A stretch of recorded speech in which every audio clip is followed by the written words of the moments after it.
My name is Cassandra 34, and I never thought my own family would be capable of such cruelty toward my son.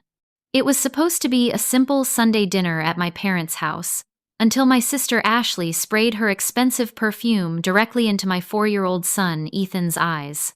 While he screamed in pain, my mother laughed, saying, "If he's blind now, maybe he won't see, he's a burden too." Dad added, "Well, at least he smells better now." Before continuing, let me know where you're watching from, and hit subscribe. Life has a funny way of teaching you who truly deserves a place in your world. Before I tell you about the day that changed everything, I should explain a bit about myself and my family. I work as a pediatric nurse at Westview Medical Center, a job I love because it allows me to care for children and still have enough flexibility to be there for my son Ethan. He's 4 years old, bright-eyed, and curious about everything. Ethan has what his pediatrician calls sensory processing differences, as is extremely sensitive to certain sounds, textures, and especially strong smells. It's not severe enough for an autism diagnosis, but it does mean that everyday things other kids might not notice can be overwhelming for him. Loud restaurants, scratchy clothing tags, or strong perfumes can trigger meltdowns that leave him exhausted. My sister Ashley is 2 years older than me at 36. She's always been the golden child in our family. Successful marketing executive, perfectly styled at all times, and living what our mother calls the dream life in her downtown penthouse. Ashley never wanted children, which is completely fine, but she's never hidden her disdain for my choice to become a mother. Throwing away your potential, she called it when I told the family I was pregnant. Even now, she refers to Ethan as the situation rather than by his name.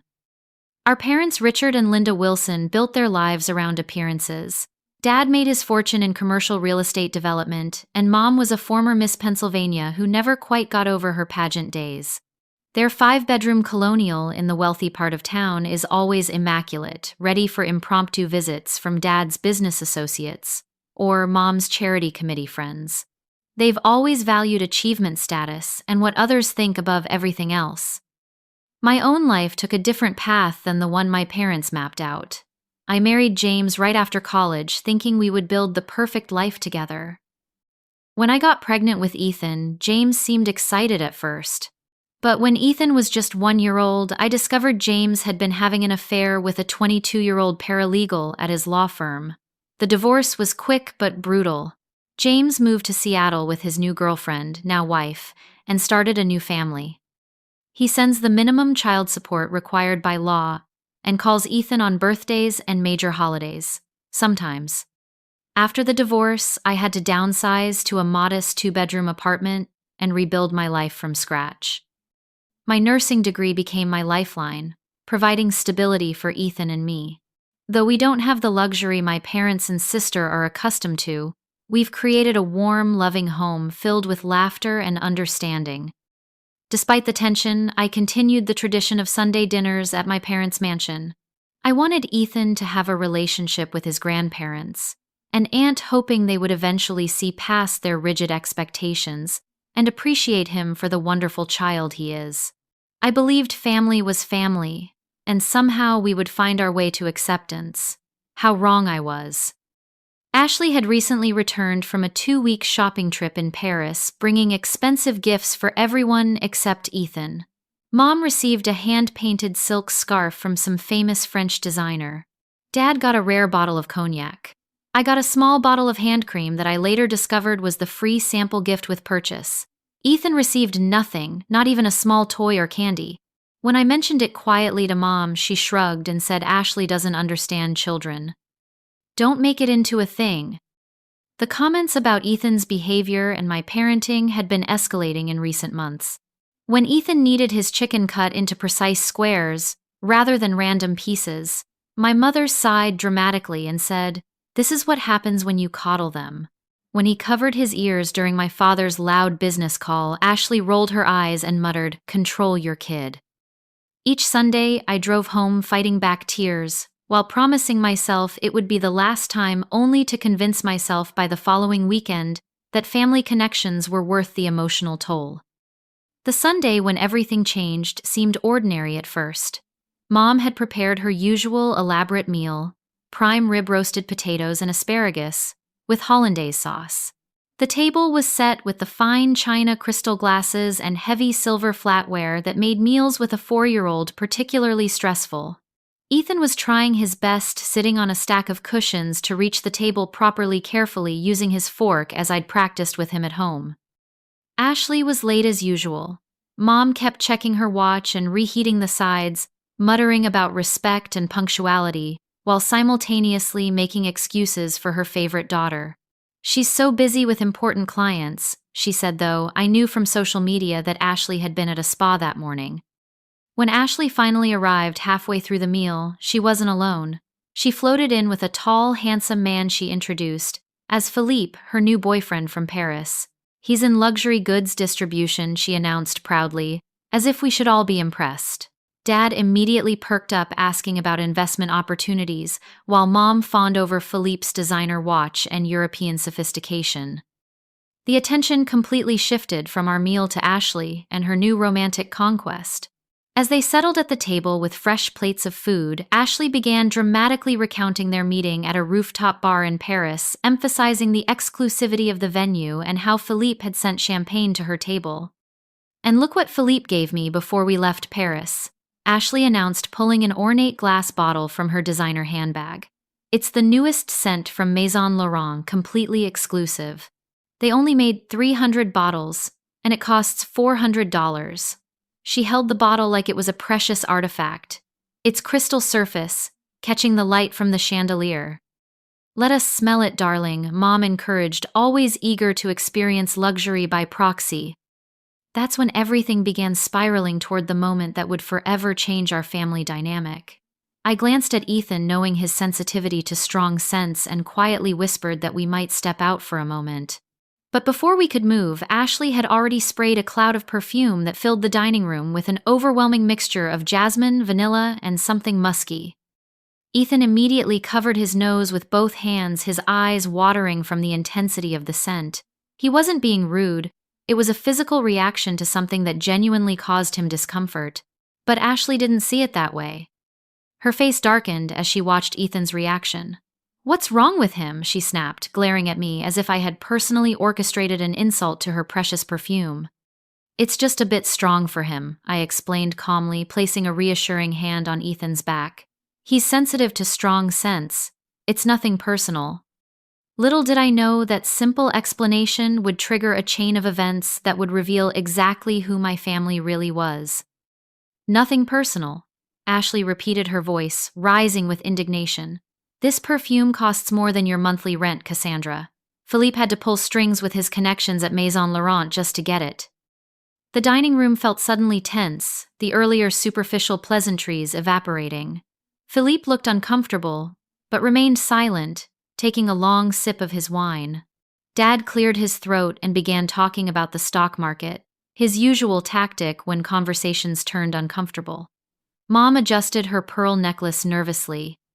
"I understand it's special," I said carefully, helping Ethan drink some water as he continued to look distressed by the lingering scent. "But Ethan has sensory processing issues. Strong smells are difficult for him. It's not a judgment on your perfume." Ashley stood up abruptly, the expensive perfume bottle clutched in her manicured hand. "You know what I think? I think you've trained him to be this way, to be difficult and spoiled and the center of attention." "Ashley," I warned, feeling my protective instincts flaring. "Not now." But Ashley was already moving around the table toward us, the crystal bottle uncapped in her hand. "Don't you want to smell nice for once, Ethan?" she asked in a falsely sweet voice that sent alarm bells ringing in my head. I started to stand to place myself between them, but everything happened so quickly. Ashley leaned down toward Ethan, who was still covering his nose, his eyes wide with confusion and fear. "Stop being so dramatic," she said sharply. "It's just perfume. This is how normal people behave in society." And then, in a moment that plays in slow motion in my nightmares, Ashley deliberately aimed the perfume bottle directly at Ethan's face and pressed the atomizer. Once, twice, 3 times. The liquid sprayed directly into his eyes. Ethan's scream was instantaneous and heart-wrenching. He clutched at his face, tears streaming as he cried out in pain. "It burns, Mommy, it burns." I lunged forward, knocking over my water glass in my rush to reach him. "What is wrong with you?" I shouted at Ashley, who had stepped back, the perfume bottle still in her hand. "That has alcohol in it." What happened next is something I still struggle to process. As I grabbed napkins to wipe Ethan's eyes, desperate to help him, I heard laughter. Actual laughter. I looked up in disbelief to see my mother covering her mouth, her shoulders shaking with amusement. My father was chuckling, shaking his head as if witnessing a mildly amusing faux pas rather than an assault on his grandson. "If he's blind now, maybe he won't see. He's a burden too," my mother said, between giggles dabbing at her eyes, as if this was the funniest thing she'd witnessed in years. Dad raised his wine glass in a mock toast. "Well, at least he smells better now." Philippe, to his credit, wasn't laughing, but he wasn't helping either. He stared intently at his plate, apparently finding the roasted potatoes fascinating. Ashley crossed her arms defensively. "He needs to learn manners. I was just teaching him a lesson." Ethan continued crying, his little hands rubbing frantically at his eyes, which only made it worse. The chemical scent of the perfume now clung to him, mixed with the salt of his tears. My hands trembled as I tried to help him, my own vision blurred by tears of rage and disbelief. "We need to wash his eyes," I said, my voice shaking. "Now." "Oh, for heaven's sake," my mother sighed. "You're overreacting as usual. It's just perfume." I picked Ethan up, his small body trembling against mine. "It's a chemical that went into his eyes. He needs medical attention." "Medical attention?" Ashley scoffed. Always the drama queen. I carried Ethan to the kitchen sink, turning on the cold water and trying to flush his eyes as he struggled and cried. He was terrified in pain, and I couldn't seem to help him enough. I heard the dining room conversation resume, as if nothing had happened, the clink of silverware against plates, my mother's artificial laugh at something Philippe said. "We're leaving," I announced, returning to grab my purse and Ethan's jacket. He clung to me, his face buried against my shoulder, still whimpering in pain. "But we haven't had dessert," my mother protested. "I made crème brûlée." "I don't care if you made gold-plated chocolate," I snapped. "My son needs a doctor." "You always ruin these dinners with your overreactions," Ashley said, now reapplying her lipstick as if assaulting a child was just a minor interruption to her evening. Dad barely looked up from his meal. "Call us when you've calmed down, Cassie. You're being irrational." I stood in the doorway, my injured son in my arms, and looked at these people who shared my blood but apparently not my humanity. "What's irrational is that none of you see anything wrong with what just happened." As I buckled Ethan into his car seat, his eyes red and swollen, his cheeks tracked with tears, I felt something fundamental shift inside me.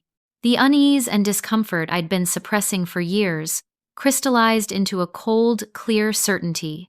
These people were not safe for my child, or for me.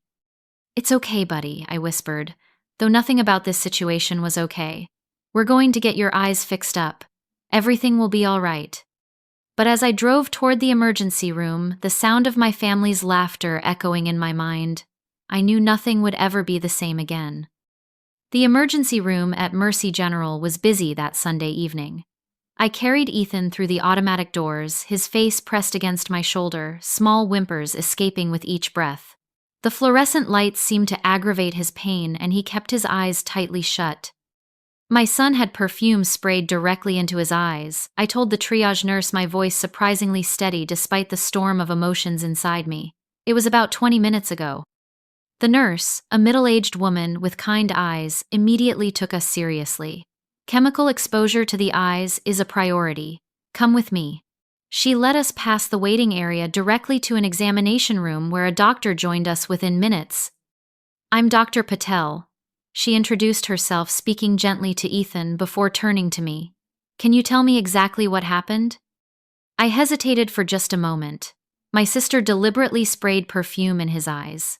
It was a high-concentration designer fragrance.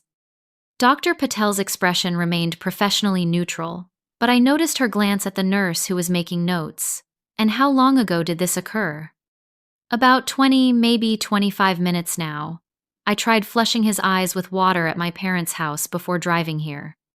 That was the right first step, she assured me, then focused on Ethan. "I'm going to look at your eyes now, buddy. It might be uncomfortable, but I need to see how they're doing." Ethan whimpered, but allowed the examination. Dr. Patel used a special light to check his eyes, her movements gentle but thorough. She then set up a more extensive eye-washing system, explaining each step to Ethan in simple terms. "Will there be permanent damage?"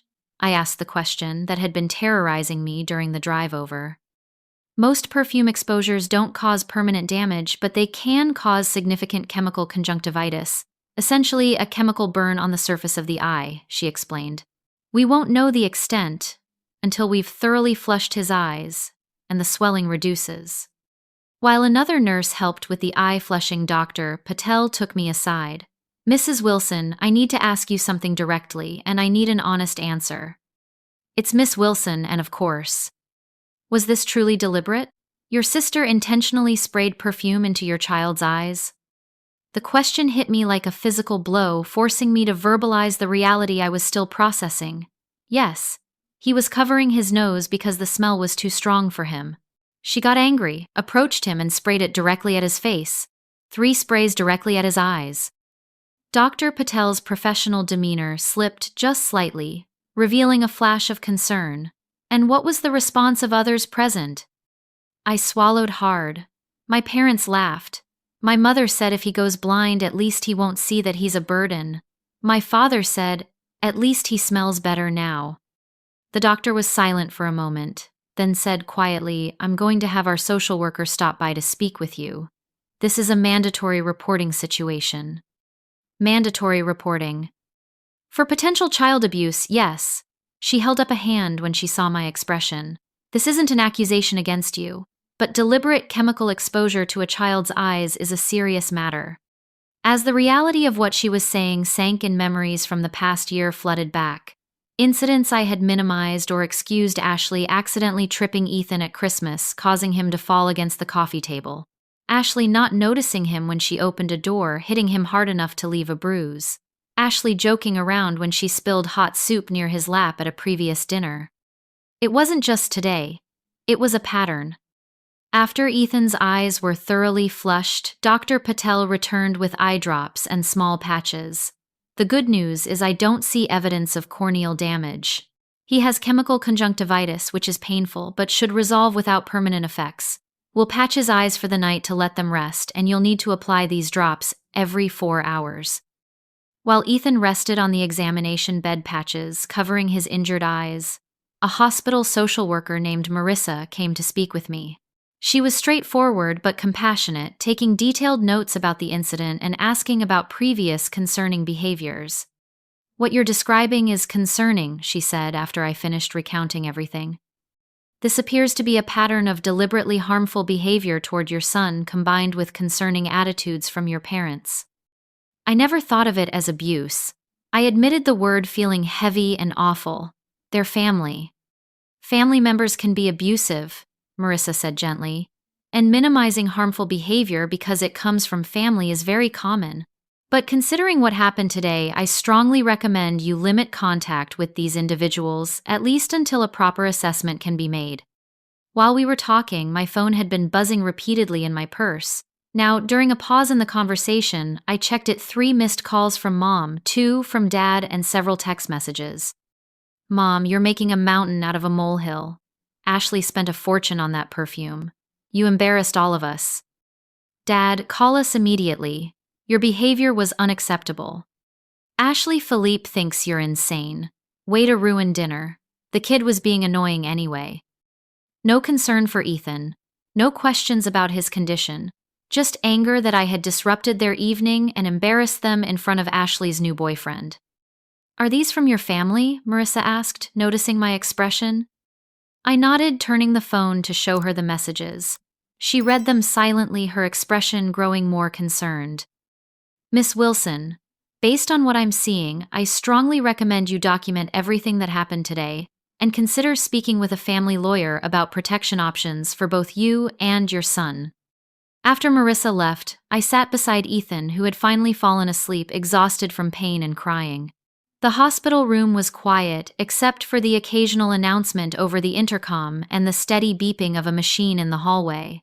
I held Ethan's small hand in mine, overwhelmed by a mixture of guilt, rage, and resolve. A nurse named Tamika came in to check Ethan's vital signs, working quietly to avoid waking him. As she finished, she paused at the door. "I couldn't help overhearing some of your conversation earlier," she said softly. "I just want to say, as a mother myself, you're doing the right thing. Protecting your child is always the right thing, no matter who you have to protect them from." Her words broke something open inside me, and tears I had been holding back spilled over. "I should have seen it sooner," I whispered. I kept making excuses. "We all want to believe the best of our families," Tamika said. "But now you see clearly, and that's what matters. Your son is lucky to have a mother who puts him first."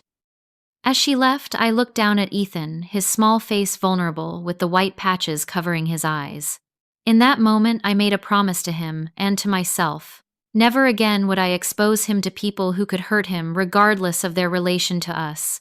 Never again would I prioritize family obligation over his safety and dignity. The path ahead would be difficult, but in that sterile hospital room, watching over my injured child, I found a clarity and determination I hadn't known I possessed. We returned home from the hospital just after midnight. Ethan was groggy from the children's pain medication and emotionally exhausted. I carried him to his bedroom, carefully changed him into pajamas, and tucked him in with his favorite dinosaur plush. The white eye patches made him look so small and vulnerable against his blue pillowcase. I set my alarm for 4 hours later when he would need his next dose of eye drops. In the quiet of our apartment, the events of the day seemed even more surreal and horrifying. I collapsed onto the couch physically and emotionally drained, and noticed the voicemail indicator blinking on my phone. Against my better judgment, I decided to listen.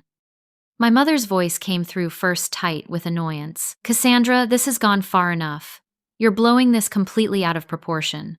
Ashley was just trying to teach Ethan about proper social behavior. Call me back immediately." Next, my father. "Your mother is very upset about how you left things. Ashley's boyfriend was embarrassed, and you know how important first impressions are.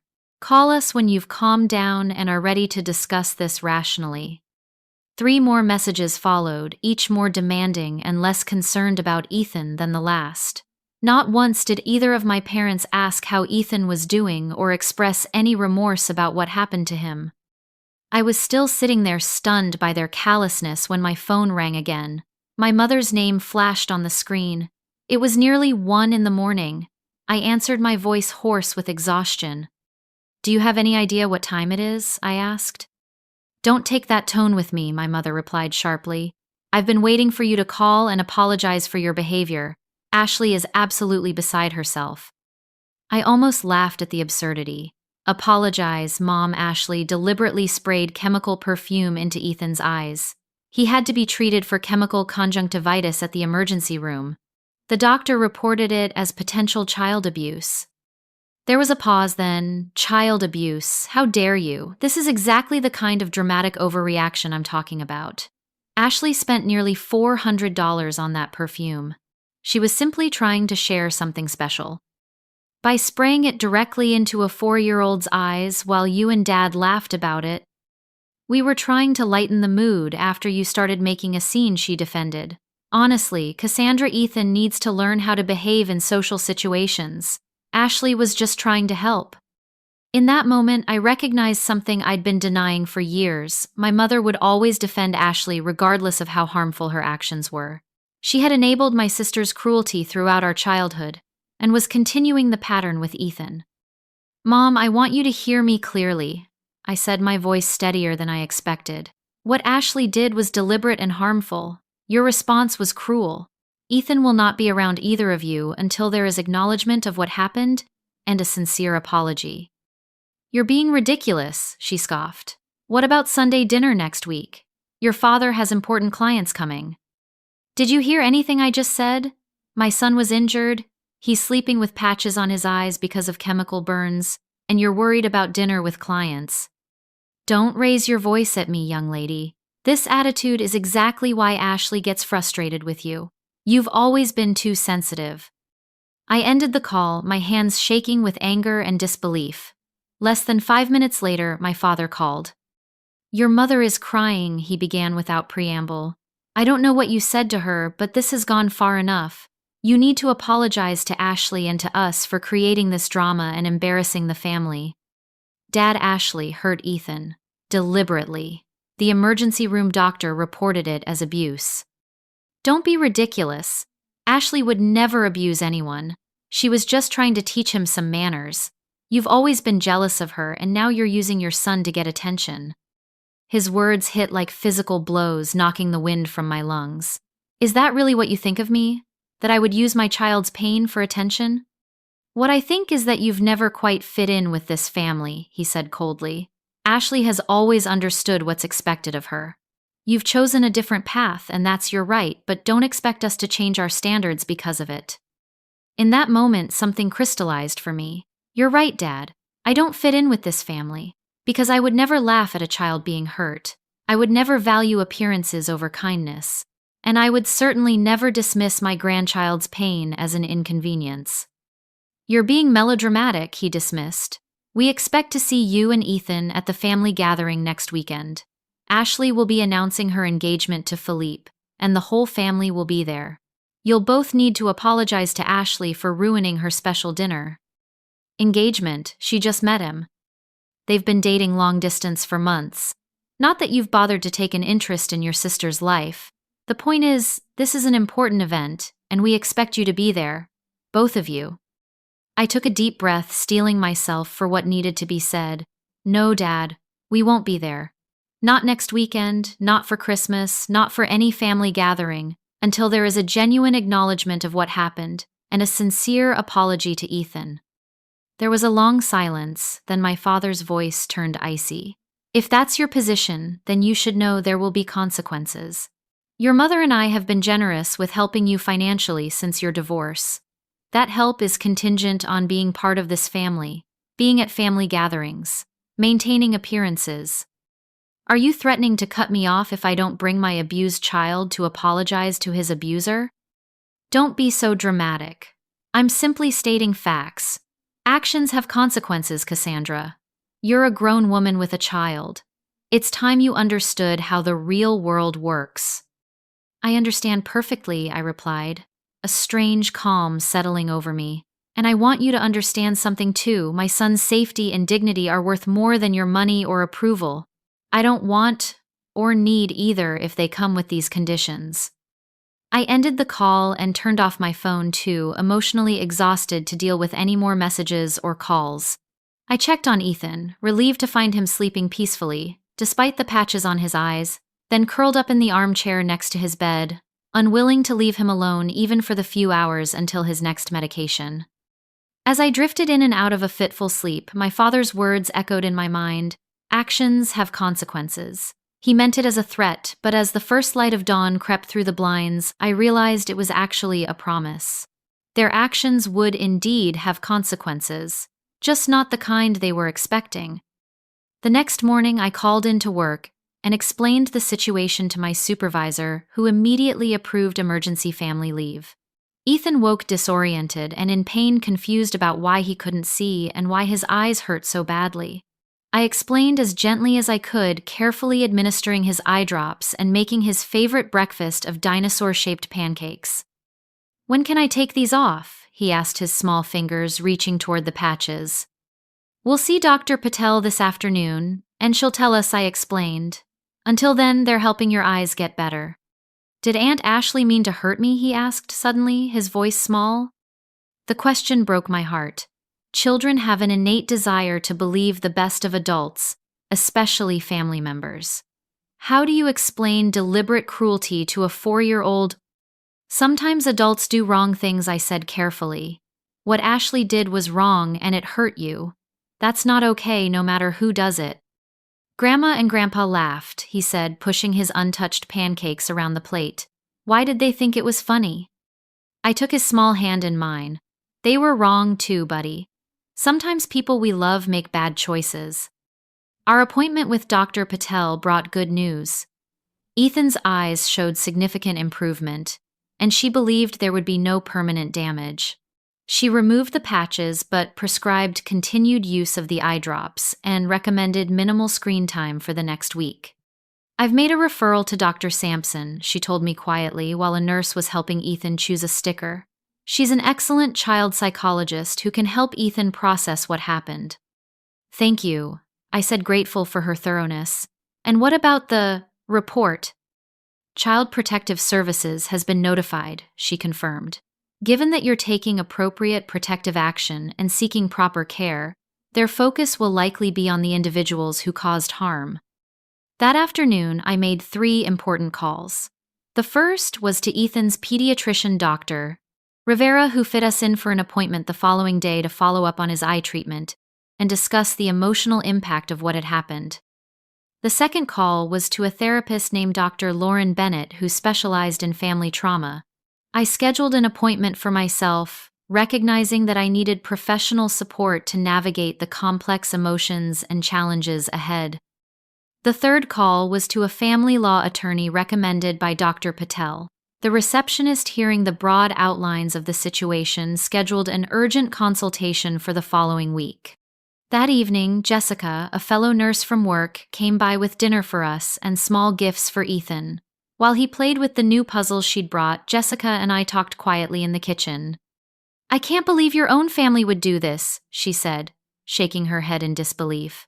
"How's he doing, really?" "Physically, he's improving. Emotionally, I glanced toward the living room where Ethan was carefully placing puzzle pieces. He's confused. He keeps asking why Aunt Ashley wanted to hurt him.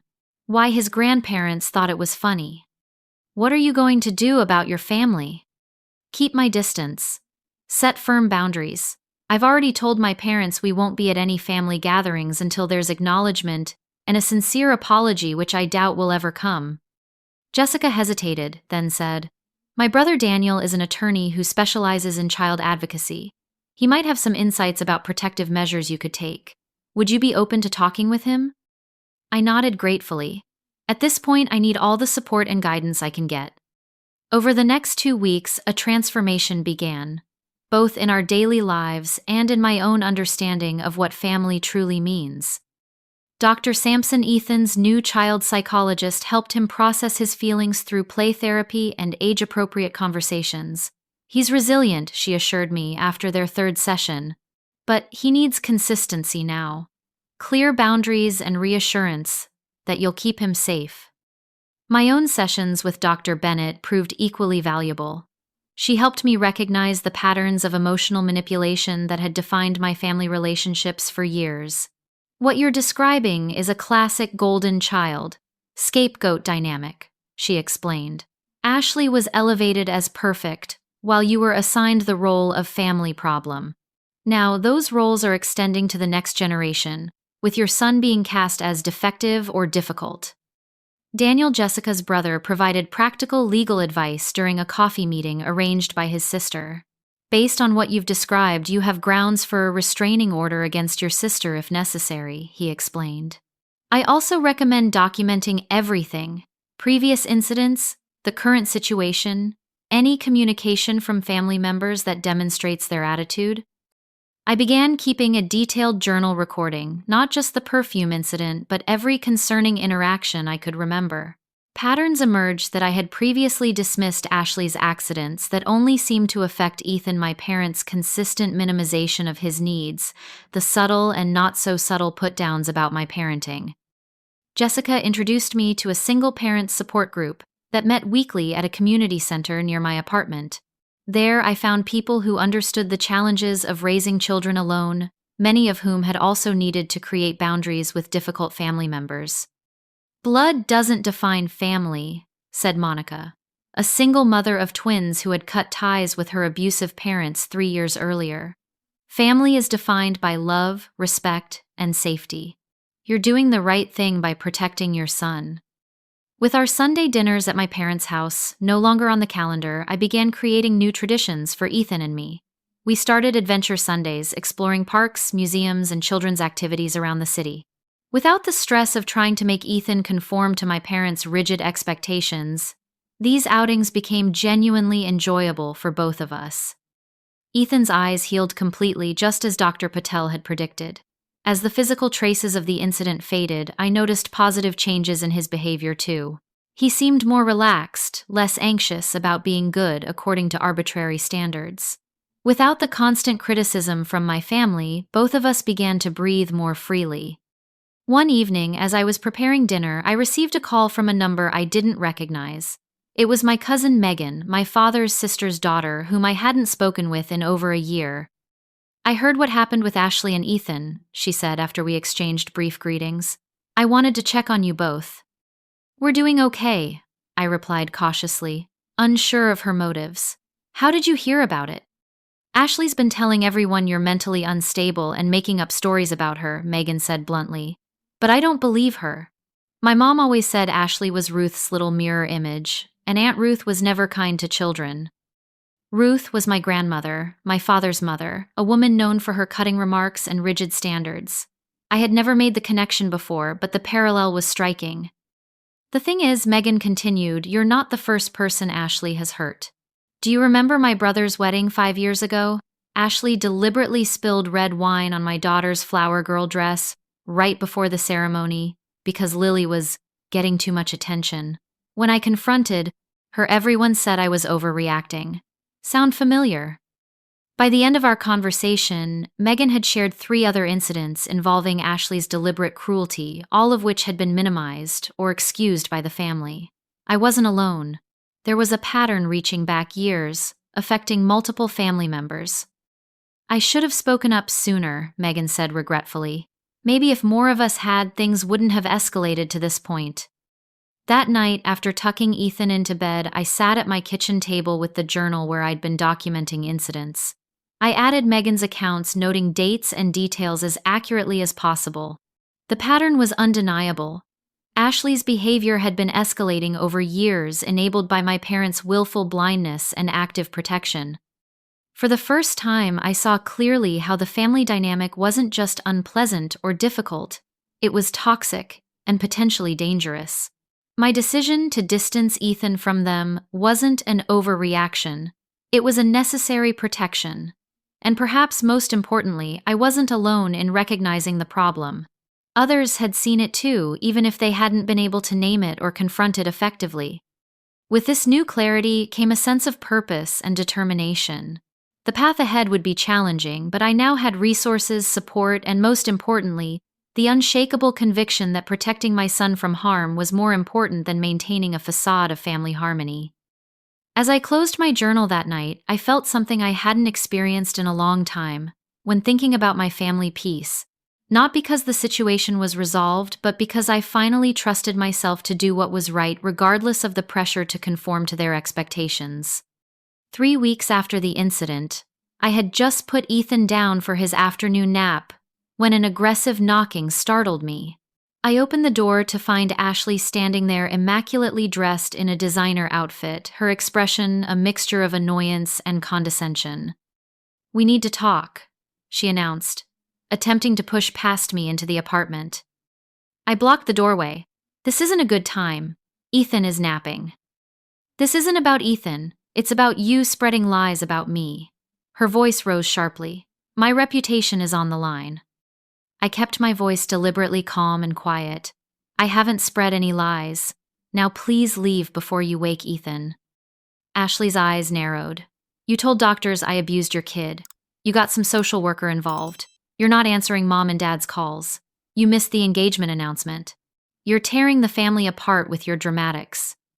"What happened wasn't a lie, Ashley. You deliberately sprayed perfume in Ethan's eyes. That's not something I'm willing to pretend didn't happen."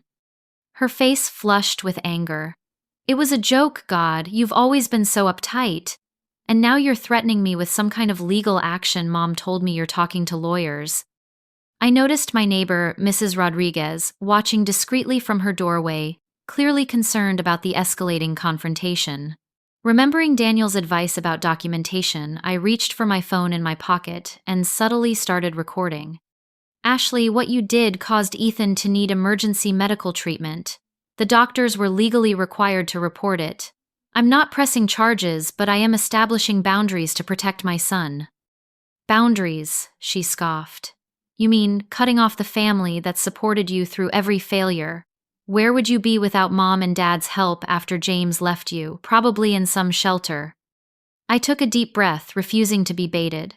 I appreciate the help they've provided, but it doesn't give anyone the right to hurt my child. I'm warning you, Cassandra, she hissed, jabbing a finger toward my face. If you don't stop this nonsense, I'll sue you for defamation. I have connections, important friends. I can make life very difficult for you. Are you threatening me? I'm explaining reality. Philippe's family has connections in the hospital board. One word from them and your nursing career could hit some major obstacles. Is that what you want? I stood my ground even as my heart raced. What I want is for my son to be safe. What I want is for my sister to understand that deliberately causing a child pain isn't a joke. You know what your problem is. You've always been jealous of me. Always. And now you're using your kid to get attention and sympathy. It's pathetic. Her voice had risen again, and I heard Ethan stirring in his bedroom. You need to leave now, I said firmly. Or what, she challenged. Or I'll call the police and report you for harassment. Ashley laughed, the sound harsh and mocking. Go ahead. See who they believe, the successful executive or the struggling single mom with mental health issues. Mental health issues. That's what mom and dad have been telling everyone, that you've been unstable since the divorce, imagining slights against your precious little boy. Everyone's so concerned about you, Cassie. Her tone made the concern sound like an accusation. In that moment, something shifted inside me. I had been holding back, hoping for reconciliation, believing that somewhere beneath the cruelty was the sister I'd once loved. But her words revealed the truth. She saw nothing wrong with what she'd done. Worse, she and my parents were actively working to discredit me, rather than acknowledge the harm they'd caused. I think we're done here, I said quietly. We're done when I say we're done, Ashley snapped. You're going to call mom and dad today. You're going to apologize for missing the engagement announcement. You're going to stop this ridiculous drama about the perfume. And you're going to bring Ethan to the family portrait session next month. He needs to be there looking happy and normal. Do you understand? I looked at my sister, really looked at her, and saw not the confident, successful woman she projected to the world, but someone desperately clinging to control and appearance at the expense of basic humanity. What I understand, I said evenly, is that I've been recording this entire conversation. I understand that you've just admitted to knowing about the incident, minimized deliberate harm to a child, and threatened my career. I understand that you came to my home to intimidate me, rather than express any concern for your nephew's well-being. The color drained from Ashley's face. You can't record me without my permission. That's illegal. Actually, in this state, single-party consent is perfectly legal for recordings. Something Daniel explained to me. Who the hell is Daniel? My attorney. This wasn't entirely true. Daniel had offered advice but wasn't officially representing me. But Ashley didn't need to know that. You got a lawyer. For the first time, uncertainty flickered across her face. I've also been gathering statements from other family members about your behavior. Cousin Megan had quite a lot to share about the flower girl dress incident at her brother's wedding. Ashley's expression hardened again. No one will believe any of this. You're nothing in this family. Just the disappointing daughter with the defective kid. Maybe so. But I have documentation, medical records, witness statements, and now this recording. What do you have Ashley mom and dad's protection? That only goes so far. You'll regret this, she warned, backing toward the elevator. When you're all alone with your weird kid, no family, no support, you'll regret crossing me. After she left, I leaned against the door, heart pounding, surprised by my own boldness. I checked the recording. It had captured everything clearly, including her threats and admission that she knew exactly what she had done to Ethan. That evening, I sent the recording to Daniel, who called me immediately after listening to it. This is significant, he said. She essentially admitted to the incident while simultaneously threatening you. Combined with the medical documentation and the statements you've been gathering, we have a strong case for a protective order if needed. Is that what you recommend? I think we should file a formal complaint with Child Protective Services first, he suggested. Your sister's behavior shows a pattern of deliberate harm toward Ethan, and now she's escalated to making threats against you. CPS needs to have this on record. The following day, with Daniel's guidance, I filed a formal complaint against Ashley, including the medical records from Ethan's emergency room. Visit my detailed account of the incident statements from Megan and 2 other family members who had witnessed concerning behavior from Ashley in the past and the recording of her threats. The response was swift. A CPS investigator named Brooke Matthews contacted me within 24 hours to schedule an interview. She was professional but compassionate as she took my statement and reviewed the evidence I had gathered. Based on what you've provided, we'll be conducting a thorough investigation, she explained. This will include interviewing other witnesses and family members. 3 days later, my parents called in rapid succession, their messages increasingly frantic. "What have you done?" my mother demanded. Some government worker called asking questions about Ashley. "This has gone too far, Cassandra." My father was more direct. "This needs to stop immediately. I've called Marcus Jenkins." Marcus was his attorney, a man known for aggressive tactics. "We can make this go away with the right donation, but you need to withdraw whatever complaint you've filed." I didn't return their calls. Instead, I focused on Ethan, whose nightmares about the incident had finally begun to subside, thanks to his sessions with Dr. Sampson. A week into the investigation, I received an unexpected email from Philippe Ashley's French boyfriend. The subject line read simply, "You should know." "I have ended my relationship with Ashley," he wrote. "What I witnessed at your parents' home was disturbing, but I told myself it was a family matter, not for me to judge. After learning of similar incidents in her past, I cannot in good conscience proceed with our engagement. I should have spoken up when she hurt your son. For that failure, I apologize." He went on to reveal that Ashley had been asked to take a leave of absence from her company, pending an investigation into her conduct. Apparently, one of her colleagues had a child who had been treated by me at the pediatric clinic, recognized Ashley's name from hospital gossip, and raised concerns with their HR department. The carefully constructed image my sister had maintained for so long was beginning to crack, revealing the reality beneath. As Daniel had explained, when behavior like this is finally exposed, it often turns out that others have seen red flags but were afraid to speak up. 2 weeks into the CPS investigation, the investigator confirmed what I had suspected. Ashley had a history of concerning behavior toward children that had been systematically minimized and hidden by my parents' influence. Money. A former nanny had quit after witnessing Ashley deliberately trip a younger cousin at a family gathering. A neighbor's child had been accidentally pushed downstairs during a playdate years ago. "Your parents are attempting to influence the investigation," Brooke informed me during a follow-up meeting. "They've made calls to my supervisor and offered to make a substantial donation to the department." "That sounds like them," I acknowledged, sadly. "Such attempts only strengthen our concern about the family dynamic," she assured me. "We take these cases very seriously, regardless of a family's social or financial status." By the end of the month, the protective order against Ashley was approved. She was legally prohibited from coming within 100 yards of Ethan or me, or contacting us directly. My parents, though not named in the order, were informed that any supervised contact with Ethan would need to be approved by me and potentially monitored by a professional. The consequences for Ashley extended beyond legal restrictions. Her company placed her on indefinite leave after their internal investigation. Several charity boards she had proudly served on quietly asked her to step down. The carefully cultivated social standing she had valued above all else was crumbling. I took no joy in this collapse. What I felt instead was a profound sadness for what might have been the loving family I had wanted for Ethan, the sister relationship I had craved throughout my life, alongside a steely determination to protect my son from further harm. As Dr. Bennett reminded me during one of our sessions, this isn't about revenge, it's about accountability and protection. Sometimes those require similar actions, but the intention makes all the difference. The CPS investigation concluded with a finding that supported my account of events and formally documented the pattern of concerning behavior. My parents were required to attend family therapy sessions if they wanted to have supervised visits with Ethan, a condition they initially rejected outright.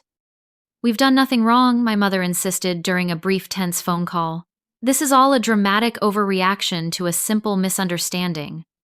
"Mom," I said quietly, "a simple misunderstanding doesn't send a child to the emergency room. It doesn't cause chemical burns to his eyes. It doesn't make him wake up screaming from nightmares." There was a long silence before she replied, "Your father and I need time to process all this. We'll be in touch." I didn't expect to hear from them again anytime soon. What surprised me was how much peace that thought brought. 6 months passed, marking half a year since the Sunday dinner that changed everything. Spring had turned to summer, and Ethan and I were picnicking in the park near our new apartment. Yes, new apartment, one of many changes we'd embraced. Ethan was running through the sprinklers with another boy he'd befriended, his laughter carrying across the grassy field. His eyes were completely healed, with no lasting physical damage, just as Dr. Patel had predicted. The emotional healing had taken longer, but was evident in his increasingly confident interactions with other children and his decreased anxiety in new situations. I watched him play from our picnic blanket where I sat with Jessica and Daniel. What had begun as professional advice from Daniel had gradually evolved into friendship, and then cautiously something more. He was different from any man I'd dated before, patient, thoughtful, and genuinely interested in both Ethan's well-being and mine. "He's doing so well," Jessica observed, watching her nephew as she called Ethan, though there was no official relation race through the water. "You both are." "We've had good help," I acknowledged, smiling at both of them. The support system we'd built over the past months had been crucial to our healing process. My promotion at work had been unexpected but welcome, a move to a leadership position in the pediatric department that came with better hours and increased pay. The financial stability meant I no longer had any dependence on my parents' occasional assistance, which had always come with strings attached. We had established new traditions and routines. Sunday dinners at my parents' mansion had been replaced by Sunday brunches, with our chosen family, Jessica and Daniel, friends from the single parents group, and occasionally Megan and her daughter when they visited from Chicago. These gatherings were relaxed and joyful, with no crystal glasses to worry about or rigid expectations of behavior. Ethan continued his sessions with Dr. Sampson, though they had reduced to twice monthly. As his progress steadied, he's developing healthy boundaries, she had noted in our last parent consultation. He's learning to trust his instincts about people and situations, which is exactly what we want to see. My own therapy with Dr. Bennett had been equally valuable, helping me recognize and begin to heal from patterns established long before Ethan was born. "Family dynamics are powerful," she had explained. "They shape how we see ourselves and the world, but they can be changed when we become aware of them." As for my family of origin, the situation had evolved in unexpected ways. After 3 months of silence, my parents had reached out through a family therapist. They had begun seeing a step I never expected them to take. The therapist explained that they were beginning to recognize their role in enabling Ashley's behavior and wanted to work toward possible reconciliation. "It's a process," the therapist cautioned. "They're still struggling with many aspects of accountability, but they've taken the first step." We agreed to a carefully structured meeting in the therapist's office. It was awkward and emotionally charged, with moments of defensiveness from both my parents, but also glimpses of genuine regret, particularly from my father. "I failed you," he admitted at one point, his voice uncharacteristically unsteady. "I failed Ethan. I was so focused on maintaining a certain image that I lost sight of what really matters." My mother found it harder to acknowledge her role, still clinging to the belief that family problems should remain private. But she too had moments of clarity. "I always favored Ashley," she said during our second session. "I saw myself in her, the beauty, the social grace. I didn't know how to connect with you because you were so different from me. That's not an excuse. It's just, I'm trying to understand why I made the choices I did." We were far from a full reconciliation, but small steps were being taken. They had attended every scheduled therapy session and had recently asked if they could send Ethan a birthday gift, which I inspected carefully before giving to him. Ashley remained absent from our lives, the protective order still in place. According to my parents, she had moved to California after being asked to resign from her company. She had never acknowledged any wrongdoing or expressed any remorse for what happened to Ethan. The distance, both physical and emotional, was for the best. As the sun began to set over the park, casting long shadows across the grass, Ethan ran back to our picnic blanket, wet and happy. "Can Daniel come for story time tonight?" he asked, plopping down beside us. Daniel smiled. "If it's okay with your mom." I nodded, warmth spreading through me at the easy affection between them. Daniel had never tried to replace Ethan's father or push himself into our lives. Instead, he had simply been present, consistent, and kind, qualities I had once thought were too much to hope for. Later that evening, after Ethan was tucked into bed and Daniel had gone home, I sat on my balcony looking at the city lights. The past 6 months had been challenging in ways I never anticipated, but also transformative. I had discovered strengths I didn't know I possessed, and built a life that felt authentic rather than performative. The most profound lesson had been about the true meaning of family. For years, I had clung to the belief that blood connections trumped all else, that maintaining the appearance of family harmony was worth almost any personal cost. Now, I understood that true family is defined by love, respect, and safety, not DNA or obligation. By choosing my son's well-being over toxic relationships, I hadn't just protected him. I had modeled the kind of courage and self-respect I hoped he would carry into his own future relationships. I had broken a cycle that might otherwise have continued into the next generation. There was still healing to be done, boundaries to maintain, and new challenges to face. But sitting there in the quiet evening, I felt a peace I had rarely experienced in my adult life. The peace that comes from living authentically and protecting what truly matters, regardless of external pressures or expectations. Have you ever had to make a difficult choice to protect someone you love? What helped you find the strength to set boundaries with family? I'd love to hear your stories in the comments below. And if this story resonated with you, please hit like and subscribe to support more content like this. Remember, true family is defined by love and respect, not obligation. Thank you for listening, and I wish you the courage to protect what matters most in your life.